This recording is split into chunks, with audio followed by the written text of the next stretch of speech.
Chapter 5. By lunchtime, I had decided that my new school was horrible and I was going to move back to Chicago tonight, whether Mom wanted me to or not. I'd call a taxi. I'd get a plane ticket. There was no way I would stay in this school. Even though it was only the first day of class, everyone already had their friend groups, and none of them would let me in. It was like I was wearing a huge sign that said, New City Girl. Kids giggled whenever I said my name or answered a question. I stopped answering questions after second period math class. A couple stopped and whispered to each other when I walked by the halls what they had heard about me. Others crashed into me as if they wanted to see how I'd react. I don't think I'd ever felt my face blush so much in my life. Running into the woods behind Grandma Jeannie's sounded like a much better time than this. The cafeteria was its own kind of forest. There I was, at lunch, sitting at the end of a table, all by myself. I didn't know what I'd been served. Some sort of meat loaf covered in brown gunk. Mashed potatoes that were clearly from a box. Frostbitten peas.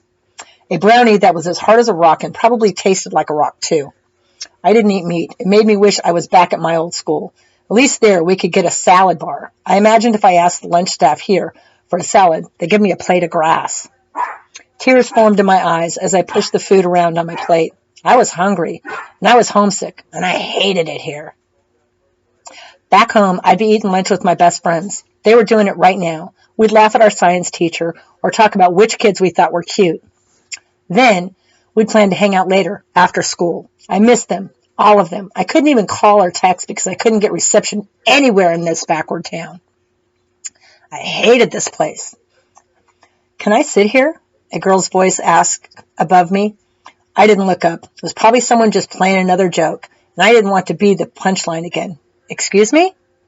That made me look. I'd been bumped into a dozen times in the hall, and no one had said excuse me, especially not with that accent. She didn't sound like she was from around here, like me. For a moment, I thought maybe she was imaginary. She was definitely not from around here. She was in really nice jeans and a simple black top, and she had a ton of bracelets on her arms and perfectly manicured nails. She also wore a vintage locket on a gold chain around her neck. Her hair was long and curly, and when she smiled, she had huge dimples. She was wearing makeup, but unlike anyone else here, she knew how to put it on.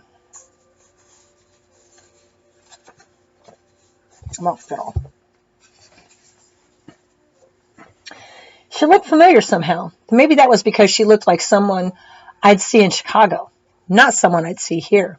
Hi, I asked. She laughed. Why was that a question?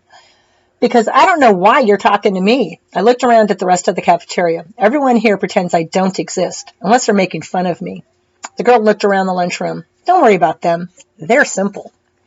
She said simple like it was a curse word, and it made me suddenly grateful she didn't think I was simple. She set down her lunchbox and held out her hand. I'm Vanessa. Josie, I said, taking her hand. She had a very firm shake, and her fingers were cold. May I sit? I didn't realize she was still waiting for my permission. I nodded. Thank you, she replied. She sat down, but she didn't start eating. So, she said, looking at me intently. You're new here? Yeah, my sister and I moved in with my grandma yesterday. I'm from Chicago. Why would you leave Chicago for this? I almost answered with the truth. Mom lost her job, and Grandma was losing her memories. But then I remembered that this Vanessa girl wasn't one of my old friends. I barely knew her. Mom wanted a change from the city, I said. I hope that made us sound sophisticated, not lost. Definitely a big change, Vanessa said. Well, don't worry, Josie. I'll take care of you. I didn't know how to respond to that, so instead I pushed around the meatloaf a bit more. My first job as your friend is to tell you not to eat that, Vanessa went on. I think it's the same loaf they served last year. I told her I was vegetarian, and she said she thought she was the only one in the whole town, or had been, until I came along. I don't know why that made me feel better, but it did. At least I felt a little less alone. She started telling me about which teachers were good and which were bad, and which kids I needed to avoid, which was pretty much everyone. The way she described the place, it seemed like she was the only one here who might understand me. And looking around, I believed it. The kids who watched us stared openly. I felt like a zoo animal. I turned my attention back to Vanessa. Having her there made me feel a lot less singled out. I listened intently. I was so caught up in what she said, I didn't even notice that I'd eaten most of my peas and managed not to break my teeth on the brownie. By the time the lunch bell rang, I still hated it here, but I hated it a little bit less than before. That's the end of chapter 5.